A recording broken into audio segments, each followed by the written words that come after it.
Shumba alina point. She has a point. Of course omuntu bwakuvuma nagambye ekintu ky'okuvuma omuntu kyeta impact. Kulwansonga omuntu oba oyina abantu abakubirivingiramu. Ate abantu baffe bano betulinamu bawuliriza nnyo ebigambo.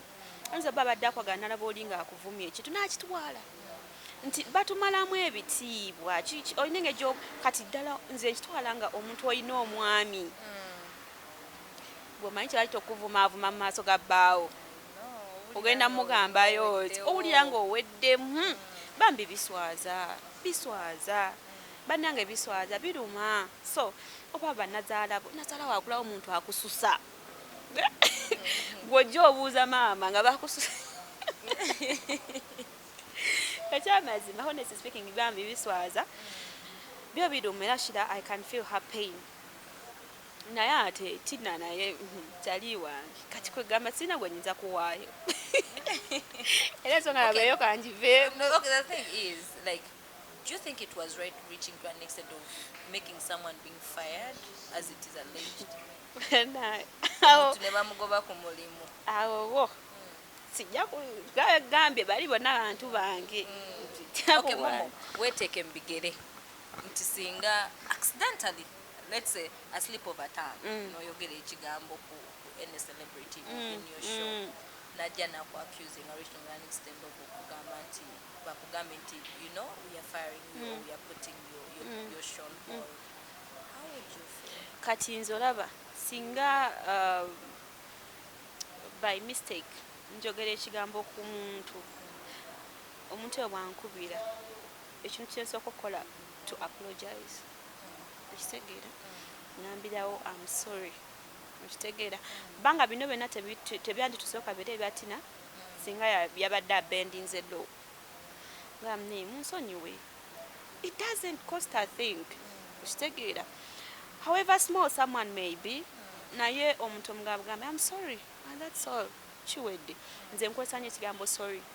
nnyo era newemba ku mpewo mayonza baya ne munno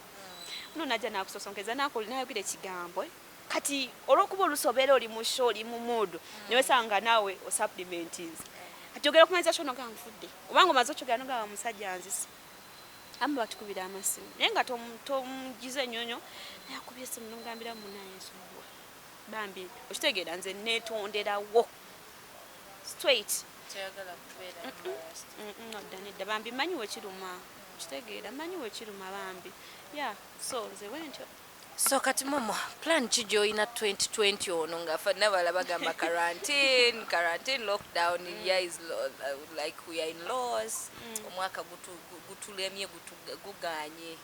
What are your plans? Like what would you tell someone ali eyo omuwala ali myaka gyo, what would you share with them in such a time like this? Bane basharing ekinabo bambi bakati omuwala omu ngali waka like bimusobedde. Find you're a married woman. Like ngayebuza, how does she do it? Ita what? Kati abantu balina okumanya nti abantu beera banjawulo. You can't be Momo. Kyo sijja kulimba. Osobola kubeera Momo. Ate Momo era naye mikisa gye gy'alina si gy'olina. Ng'okitegeera. Momo kati olwedde olaba embeera yino nze naate nze nafunye omulimu. Ng'okitegeera. Kasiga aga muntu nti ate munaye banawe genda onoonye omulimu kuba nange gwansanga awo. Nga ndi awo so kati simanyi kyakubagamba naye Katonda eno embeera gye tulimu yakusabiragana kuba nange n'emirimu mingi egyafudde gye mbadde ntambula mu organization njona gyafudde kitegeera mbadde ne plans zange njagala nkole kino kiri kino byonna byafudde oba okiraba so nange mbadde waka nga ntudde nga simanyi kiddako paka Katonda te oyampadde omulimu gwenkola however abantu bansaba emirimu ne bambi tegiriyo tukolera online okitegeera tetugenda mu bizimbi tukoleyo ki tukolera online okitegeera kati wali mulimu gwoyinza kuwa muntu gwe tetugulina bambi naye nga twekwase Mukama ne wobanga woli awo okumpi olina akantu kosobola otandikawo katandike because I've seen so many people nga batandise okutunda mask ndabye abantu bangi bayive bakoze obudaala nti being nti abantu babeera waka kati ng'oli agamba kati kewaka daala kange kuba ebyokulya tebabigaanye okitegeera olina atunda ebyokulya byakunywa tebatunda byendala abantu bakozeemu kawa n'abali okumpi abantu baguddewo ebintu yabe botiiki bakola restaurant genda mu restaurant oweereze bambi temunyooma mirimu nange kamwa kwogera naweerezako mu restaurant natunda ku mmere emmere teswaza ffe twagitunda nga wensamba noyimirira engulwayo onaweene bannange okasoma n'olya ku mmere okitegeera bonna nabikola so bambi temunyooma mirimu mugende muweereze mu woteeri bwe gubanga omulimu ogukuli okumpi temulinda gya office gyamu muba 19 gyalimu kubanga nange saabisuubira naye era wansi levo gye naliko gye mirimu gye nakola naye abamu baagala okwesukkulumya oluusi obuke ekitasoboka so mutekinga advantage z'emirimu egibali awo okumpi bane gye muba mukola. Mama, sharing ako n'omuntu akulaba your experience with TV wajja kyokubera ogenda ku TV how has it been? TV yabadde so challenging. Kuba omuntu agamba I want to be like I would like to be like Momo. Yesibenya industry neetaaga abantu bagumu kati nze Momo abe nabiyingiramu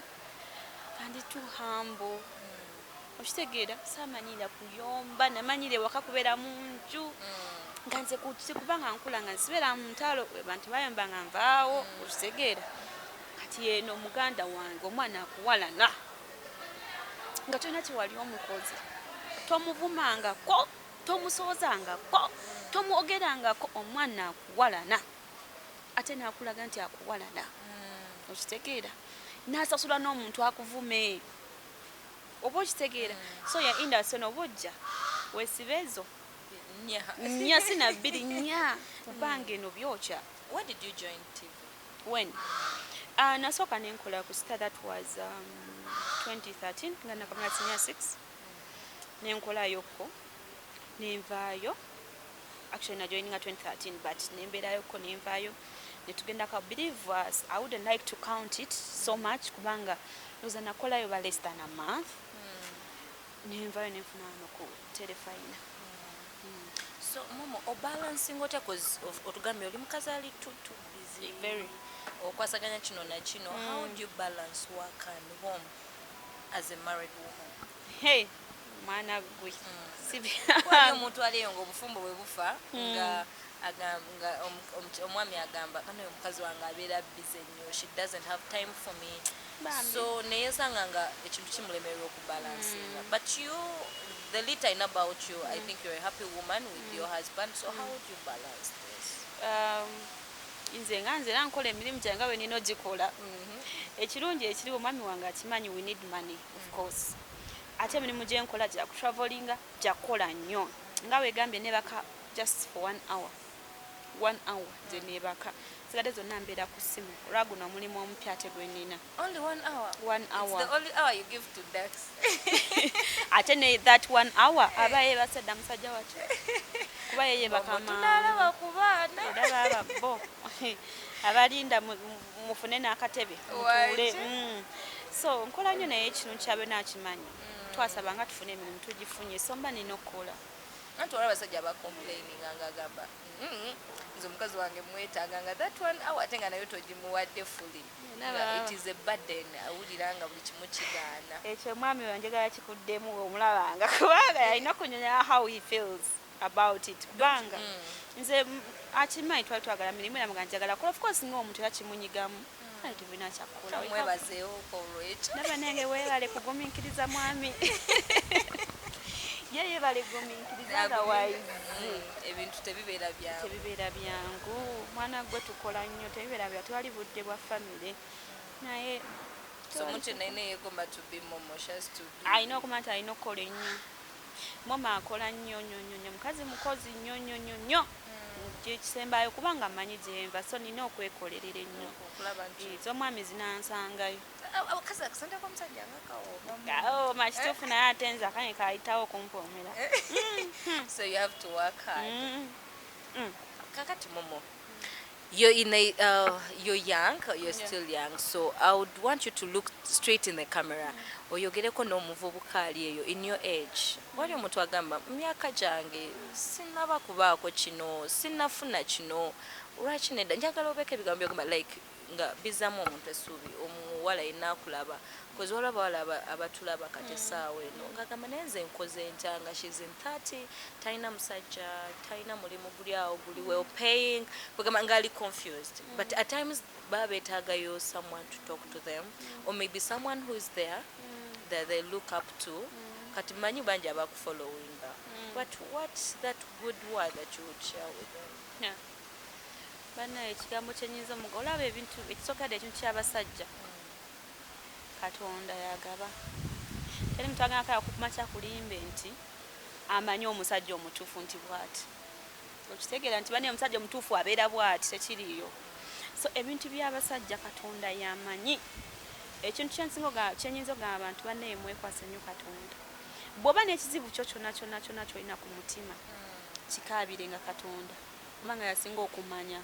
nze omuntu asobola okunaba naye atamanya naye ng'abantu abamanyize ku buli mbeera wensukkako naffe embeera etusukkako neekutabukako obeera ebizibu tuba nayo ku mitima nga tusobola kikigamba mukwano gwo nga oliwo oluusi olinawo tosobola nakigamba bbaawo n'akitegeera abantu buli omu alina engeri gyarisiibingamu ebintu bye kati goyinza obba nga olina ekikunyiga naye nga oluusi nga mulala ajja kulanga kiri too light ako naawe nako ako nekato naye nga kuggwe tomanyi wekikunyiga so ebintu byonna ebizibu byogerenga ne Katonda nze nyoga nnyo ne Katonda ekiro okitegeera ng'ensi yonna esirise nga abantu bonna beebaza njogera ne Katonda mba nekiro kyetagisa kaaba Katonda ajja kumanya nti ddala ekintu kyogera kiva ku mutima ate ekintu oba okyogera kyogere nga kiva ku mutima tewali kigenda kugaana Katonda waali kagubere mulimu nze buli kimu sijja kubalimba buli embeera we yansukangako nga nkaabira Katonda tokoowa musaba tokoowa kumukaabira tokoowa Katonda ajja kukuddamu lulimu nange Katonda yanziramu nesiga kuli mampu yali effort yo nomba wanze nakera ku macha banenze nakedde ku macha nengena nempandikira banamu ndaga ne mujje mu mpo omulimu nno baze buzo si Katonda buli kimu kyenkola ne gambye nti TV nze sinonya nko mulimu banoonya bunonyo si Katonda buli kimu Katonda yakikola so they should just give time Katonda bamuwe budde Katonda mumuwe obudde exactly in a perfect time ya buli muntu oyinza okuba emyaka 7 bane twebangi bafumbirwa ku myaka 4 bagamba nti omukazi emyaka gye gizaala gikoma wano so maama nalabe neyazadde ow'enkaaga kati gwe kikyomugambayo Katonda bane mumuveeko kubanga mujja kugwa eddalu jaga amakazi akoma okufumbirwa ku myaka 27 gwe 27 ogituuka ogiyiseeko Katonda afumbirwa ogenda kwetta Momo abantu bamwe batunuulira Dax bamulabanga omuyaaye olw'enviiri ze olwabiki engeri gyayambamu like what about crazy man how is Dax when he's home ye muntu akyasinza okubeera humble ye muntu akyasinza okubeera humble ye muntu akyasinza okubeera down to earth ye muntu atamenya ye muntu omwangu omuntu okubeera naye waka nti omwami wange nze waka emirimu tugigabana yes asobola bw'abanga kisoso okuzuka tetumugana ku simulo bakoza bintu abamu natandika okugamba omukazi akozesa omusajja emirimu but no ne w'omugamba nogamba nti wajja kiraba bubi that is him that's him nti watu we yakula iwabe nga bakola emirimu kati kyamukuliramu era Dax tamenya nze era sirina buzibu mu bufumbo sibulina era sijjaga muntu banaye obufumbo bumenya banaye nze nfudde wa okujjako era ebintu obeera mu bufumbo nembera baluganda muyombamu nembera baluganda ne maama akunyiiza n'owulira nga mama akutame kale ate olwo omuntu gw'otakuze naye bw'ali otwala Dax mu bazadde bo what reaction did your parents have? Ekyewuunyisa Dax baamwagalirawo tebalina nakimu kye balowooza baamwagalirawo ngalo yigwe mukisa gwe yalina tekwali na question tewali wadde complaint yonna tewali kababeere mu kyalo gyenzali bweruwero tewali na muntu n'omugwe nawulira kwagamba iye ate atukoze ekyomwana bambi yalina favour so with Nabham nabalabye mwene Dax nga mugenda babiri mwembi mwafuuse bambasada oba gwe ambasada to clear the air about kino ekya Nabham nze kati oba omwami yafuuse kawoowo nti wedda wadde nedda kati ekintu kino kyange naye we bakinkwasa ne kampani baginkwasa ogirwaninga okubaako kyenjiyiza kampani sobola okubaako kigira bakama bange bali angamba nkoleyo ka video nga omaze okufuna diiru contract mbisayininze tukole ka video nga njogera ku napam nibagamba no tetugenda kukwata bukwasi simu tugambe nti balinayo kino nenga we need cameras kati ningamba ng'omuntu butuufu honestly nzija buzinga ntambula banne napam tours and travel tutwala abantu tukola ku visa ticket bikikago nenga nedda ati sikafu nenge je spicinga mukosa mwa nemanya nti omwami wange ali comic yasese ebintu byakola ate amanyi oku acting nenga nedda kajja akantu kakole wano kasitali waka ne business ya mchala Wachimba nonyo mulala musasule ngomwami wa yalenga buli kimwa kisobola buli kimwa kisobola ninga mwami wange banesinze soko vemu ebyo jangu tukole ati naje ne tukikola okay mama mu bigambo ebiwo I know this is not a love show, but because engage bado yogera issues that you love him so much. Paka kagambo ko mugamba olumya abantu bonna badde balowooza nti basobola okuyingirawo bakakase it is me momo. Agala okuyingirawo mbaniriza nze sibalinaako buzibu. Oli musufu. Bajje sibalinaako buzibu naye nga tenjagala okusembyayo. Mwami wange mwagala nnyo kyona yakimanyi n'abantu bakimanyi of course sina nsonga laki mba simubakuba nawe mutukuba abamwe mubakube Rema nga bakube ya muzano n'abalumya omuntu kane mubakube kati mubakuba nti Rema atugamba babiwandikawo ebyokweraga nti bibyeka ne hams okitegeera kati bibakube so mwami wange mwagala nnyo namwe abantu banemwe bali kunjagala bane abantu banjagadde kulaba likes nyingi views hizo nange ntya ningamba nze naluwawe owensambya mu hoteli katona wato wae msawa bambi mwebali team omo 19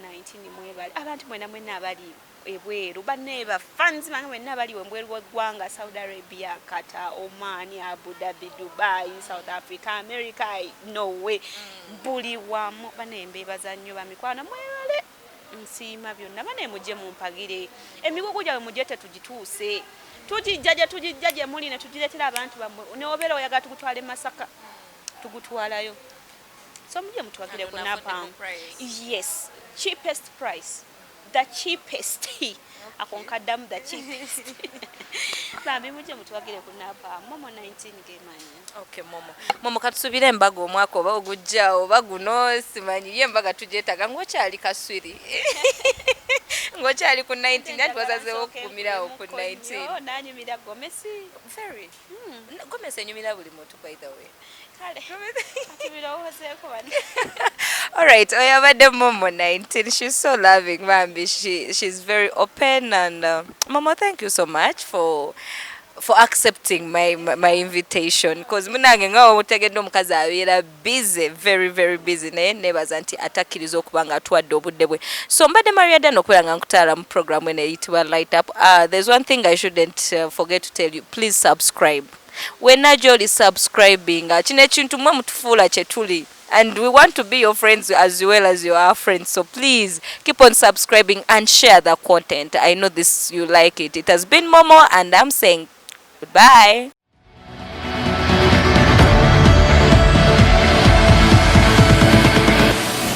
LMTV. Let's go fast.